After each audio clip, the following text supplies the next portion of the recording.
ఏంటంటే షిప్ మీకు ఐడియా ఉందా? కార్గో షిప్స్, మెర్చెంట్ నేవీ అలాంటి షిప్స్లో నేను ఇంజనీర్ని. సో మీ అందరికి అర్థం అవ్వాలంటే టైటానిక్ తెలుసు కదా మీకు, క్రూజ్ షిప్స్ జనాల్ని క్యారీ చేస్తుంది. అలానే కార్గో క్యారీ చేసే షిప్స్లో నేను వర్క్ చేస్తాను. సో టైటానిక్ డిజాస్టర్ ఎందుకైందో ఎవరికైనా ఐడియా ఉందా? What was the mistake?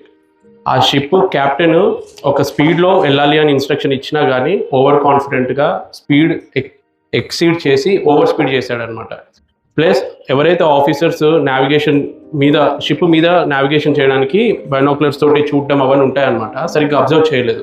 So ప్రతి ఒక చైన్ రియాక్షన్ టైప్లో ఎవ్రీవన్ ఒక్కొక్క మిస్టేక్ తోటి అంత మేజర్ డిజాస్టర్ జరిగి ఆ షిప్ ఐస్బర్గ్ని గుద్దుకొని తర్వాత ఏం జరిగిందో మీరు మూవీస్లో అన్ని చూసుంటారు.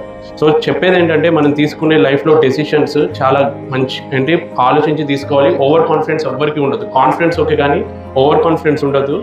అండ్ మనం ఏదైతే లైఫ్లో ఏం అవ్వాలనుకుంటున్నామో ఇప్పటి నుంచెల్లే మనం డిసైడ్ అవుతే మనం దానికి తగ్గట్టు ప్రిపేర్ అవుతాం. లేదంటే ఎలా ఉంటుందంటే మీరు ఏది డిసైడ్ అవ్వలేదనుకో, ఒక స్టేజ్ వచ్చిన తర్వాత వేరే వాళ్ళు డిసైడ్ చేస్తారు మీ లైఫ్ ఎలా ఉండాలో అని చెప్పి. అలా కాకుండా మీరు ఇప్పటి నుంచే నేను ఓకే ఒక పైలట్ అవుతాను, లేదంటే ఆర్మీ ఆఫీసర్ అవుతాను, ఐఏఎస్ ఆఫీసర్ అవుతాను, ఆర్ యూఎస్ వెళ్ళాలనుకుంటున్నాను, ఒక సైంటిస్ట్ అవుదాం అనుకుంటున్నాను, ఇస్రోలో పనిచేద్దాం అనుకుంటున్నాను, లేదంటే నాసాకి వెళ్దాం అనుకుంటున్నాను, ఏదో ఒక ఏం పెట్టుకోండి.